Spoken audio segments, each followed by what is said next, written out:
To welcome you to the online February retreat, which is all about the parinirvana of the Buddha, the last days of the Buddha, and the death of the Buddha. So that's what we're going to be exploring over the weekend. And yeah, so our last online retreat was over the winter, so just after Christmas there, and into the first day or two of January, and typically in non-COVID times, we always used to have a retreat about this time in February, and often actually there used to be a bit of a clash between celebrating Parinirvana Day, which we celebrate at this time of year. We celebrate the Buddha's last days, and the weekend retreat. But this year we're able to do them at the same time. So we thought, why not have the retreat on this theme of the Parinirvana? I'll say more about the Parinirvana in a moment.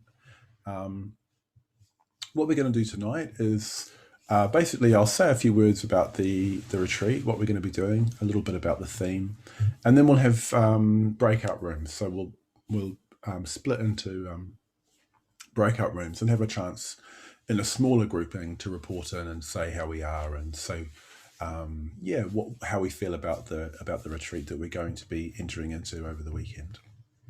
And then we'll have a break for about 10 minutes. And after the break, we'll have a dedication ceremony. So we'll ritually and imaginatively dedicate our shrine and dedicate ourselves and dedicate the weekend to the three jewels. So Pava will be leading that part of the evening. And then we'll have a meditation also. So that's basically just to give you a sense of what we're going to be doing this evening. So I just wanted to say a little bit about being on an online retreat.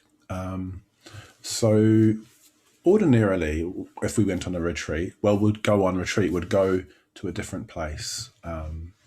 And being in that place will be part of being on the retreat. So when it's an online retreat, we need to do as much as we can to feel that we're in a different kind of space. So one way of doing that is to build a shrine. If you haven't done that already, or you don't have a shrine in your house. So a shrine is kind of like a focus for your endeavors over the course of the weekend. We actually have a shrine in our house, but we built a special one for the retreat, which actually gives the room a different feel to the way it normally feels, which feels like it's really making a difference in terms of giving the retreat a particular kind of flavour. So you might like to build a shrine and have offerings, candles, incense, flowers, and so on. And if you can as well, if you've got the luxury of having a space that you can dedicate to your retreat, you might like to have your meditation gear ready there to go so you can just come to your space and be in the retreat. Another way of establishing a particular space for your online retreat is letting people know that you won't be available. So if there's somebody who might get in contact with you, just letting them know that you won't be available because you're going to be on a retreat. So that can make a real difference, is just disengaging from the people that you would normally be talking to, not looking at your email, social media and so on, and just having a break. It's actually only a couple of days. So it's not going to be a huge thing, just to leave all that alone for a couple of days. And what that'll mean is we'll have much more space. We'll have much more space in our mind to engage with the three jewels. And if you live with people who aren't on the retreat, it might be a good idea just to let them know what you're going to be doing and when you're going to be doing it, so that they can just be aware of what you're doing and be appropriate in the household and so on. Another thing I'd say is we're going to be on screens quite a bit over the weekend. So the different sessions, we will be interacting through a screen. So you might like to, when you're not on a session, just to get away from your screens as much as possible. So getting out for a walk, just turning things off when you're eating, having a cup of tea away from your screen. You might even like to just talk with a friend who's also on the retreat. I know some of you have the luxury of being, living with other people who are also on the retreat, or maybe just ringing somebody up on the phone and chatting to them if they're on the retreat, in the way that we're normally on a retreat, go for a walk around the countryside together. I've already said it, but just reducing input is one of the key things that we're doing when we go on a retreat. We're just reducing the amount of information coming into us, reducing the amount of things that we need to respond to. and just giving ourselves the opportunity to be much more fully present with what's happening in our mind and in our surroundings. And just to say, unlike a normal retreat, if we were going on an in-person, face-to-face retreat, we'd have all our food with us, and that, we'd know what we were doing. We'd sign up to a rota for washing up and so on. So we're all going to have to do that ourselves, and that might mean, going out and doing a bit of shopping. Mainly that, actually. So if you do need to go out, or there's something that you need to do, some tasks, practical tasks you need to attend to, just be really clear about what you're going to do, make a decision about it, and then so that you're not just kind of getting distracted by things which don't kind of belong in the retreat. I think being on retreat online just means being a bit more conscious about things. Because like in a face-to-face retreat, that would be taken care of by being in the particular place. But here we need to, in a way, make a conscious, clear decision just to engage with certain things and let go of our engagement with other things. So I just wanted to say that by way of introduction, just about being on an online retreat. So in terms of the program, I thought I'd just give you the heads up about the program. So I've actually got a wee screen share here I can share with you. So that's what the program is going to look like tomorrow.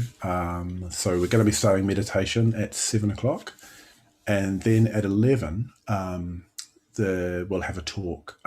Tomorrow morning we're going to be hearing from Vajrashura, and he's going to be talking about the last days of the Buddha from the Parinibbana Sutta, which is the record we have of those days. And then we'll have breakout rooms to talk about the talk. If you're on the team for the retreat, please come to a meeting at 3:30. That's just if you're on the team. And then we'll have meditation again at 4:00. And we're going to be doing the stupa visualization practice with Jnanadhara. And then at 7:30, we're going to hear some stories around the Parinibbana from Pragnimai. And then we're going to finish the evening with a meditation and puja. I think Atulya Mitch is leading that off the top of my head. I haven't got that on my notes yet. Vajrashura is nodding. Thanks, Vajrashura. And so that's Saturday. And then on Sunday, just to give the heads up, just so you know what's happening, is we'll start at 7. We'll have a talk again at 11 with breakout groups. And then we'll have a final ritual after that, and we'll conclude about 1:45, 1:00. Yeah. So that's just to give you a sense of the whole weekend. You'll have all that information on the website as well, if you click on the link that you would have got in the email. But I just wanted to just lay it out clearly so that we know where we are, and you can plan your meals and so on around the program.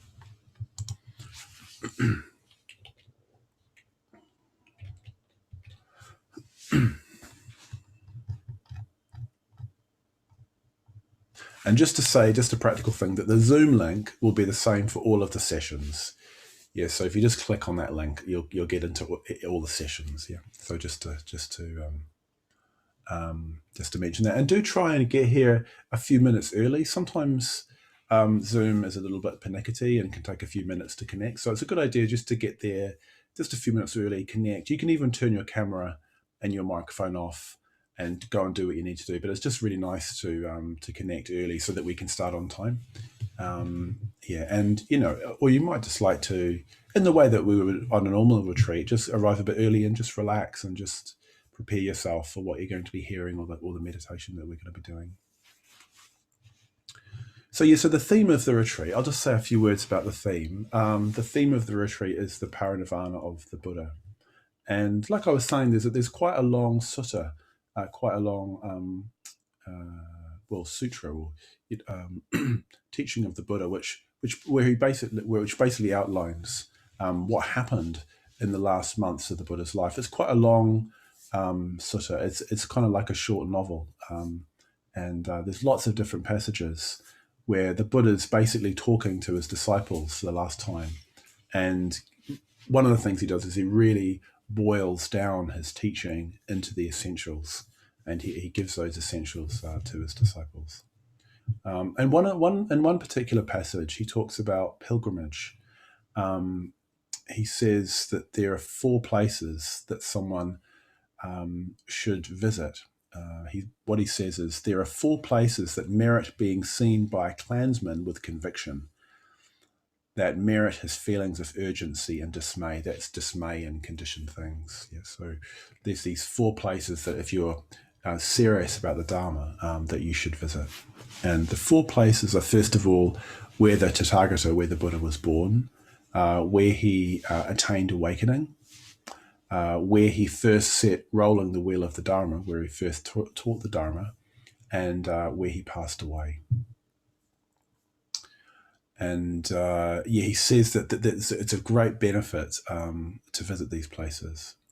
He says, these are the 4 places that merit being seen by a clansman with conviction, that merit his feelings of urgency and dismay.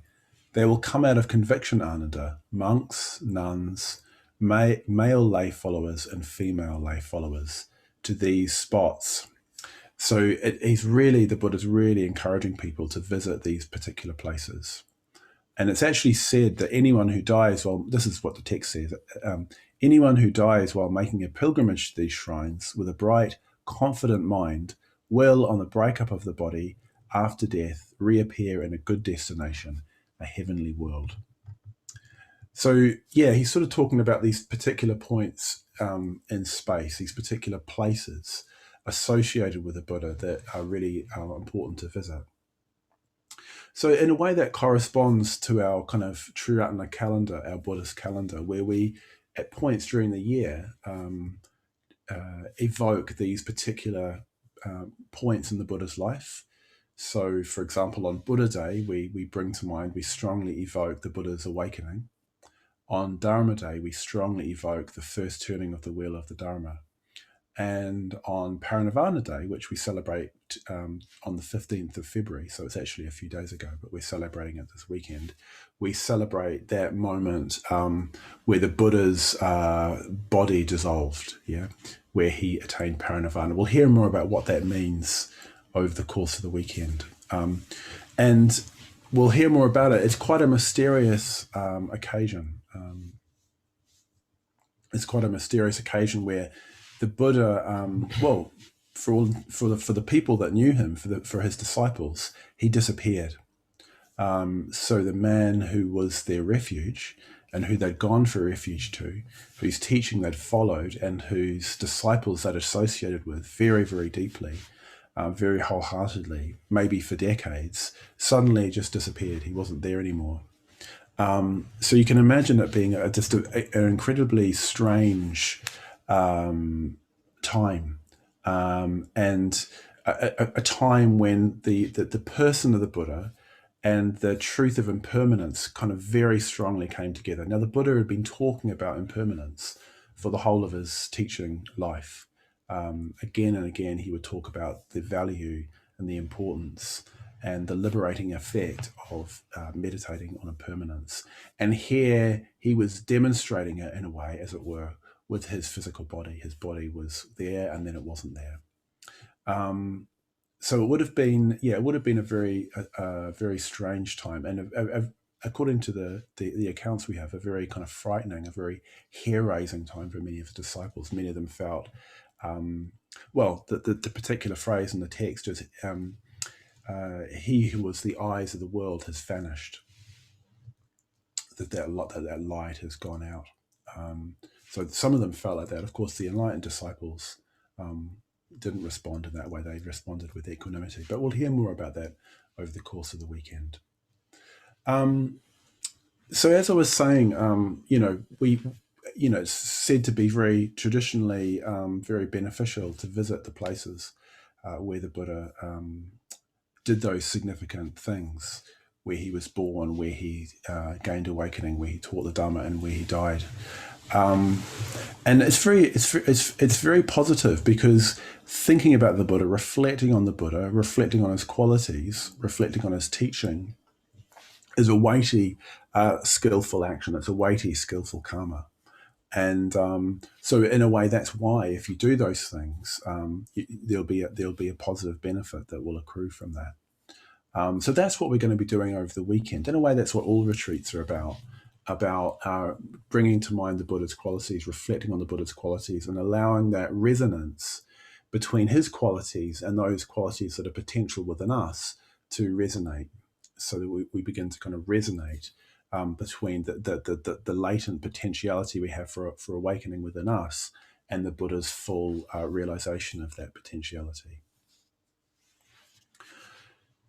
So what we're going to be doing a little bit later on is we're going to be dedicating this space that we have. The text that we're going to recite talks about a sacred spot, and it's not just a physical space. In a way, we're dedicating our own mind and to an imaginative relationship with the space, with our own mind, with each other, and with the Buddha himself. And I was really amazed, actually, literally amazed on the winter retreat, just how through this medium of Zoom, we were able to create something between us that was really substantial. So if you're a bit dubious about if you've not done an online retreat before and you're a bit dubious about it, I would ask you just to be open to the fact that it might actually go a lot deeper than you might think. And I think the reason for that is because we do create the world through our imagination. I mean, that's what the Buddha says. With our mind, we make the world. So, we can do that through this slightly strange medium. We can still engage. And this whole weekend is an invitation to engage imaginatively with the Buddha and actually be in that sacred spot with the Buddha through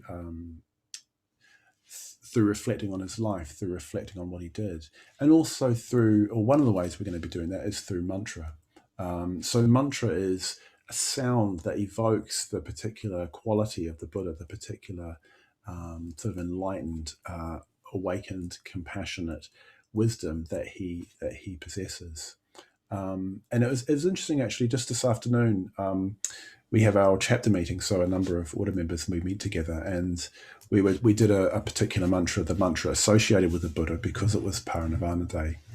And it was Maitreya actually said that when he hears that particular mantra, he said he was right back in his imagination, in his mind, at Bodh Gaya, where he first heard that particular mantra, circumambulating the temple that is on the spot where the Buddha gains awakening. So again, mantra can be very powerful in terms of evoking an imaginative connection with the Buddha. So tonight, as part of the dedication ritual, we'll do a bit of mantra chanting, and in that way evoke the qualities, evoke the person, even the character of the Buddha.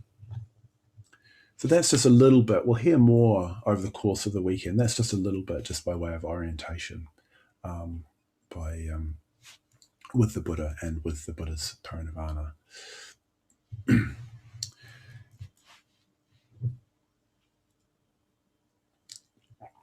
As we've done in, as we're doing with all of our events at the moment, the retreat is being done on an entirely donation basis, on a dana basis.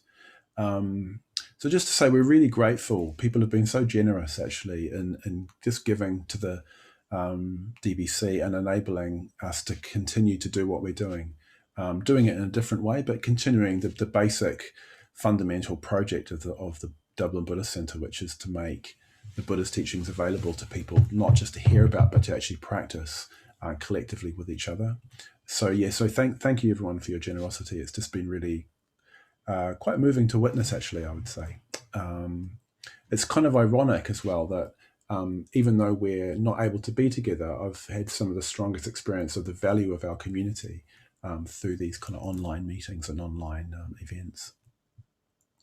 So we want to continue to make this available, hopefully in new ways and more innovative ways. So we're asking for a donation for this retreat, and that can really be as much as you want to give, as much as you're happy to give. I think that's quite a good question to ask is, what would I be happy to give? That might be nothing right now. That might be nothing. You might have no money to spare, and don't let that stop you from participating fully in this event and all of our events. We're really not about trying to make money. We're trying to build a Sangha. We need money to do that. So that's what we're asking. And if you want a kind of a sense of what might be a good amount to give to the retreat, we're saying €125. So that's to give you some kind of a figure to work from. But you're really literally able to come and participate fully and feel happy about that if you don't have any money to spare right now at the moment at all. That's absolutely fine. And also, if you want to give a lot more than that, that's also fine. Yeah, so I just wanted to say that before, at this point. So what we're going to do now is we're going to have...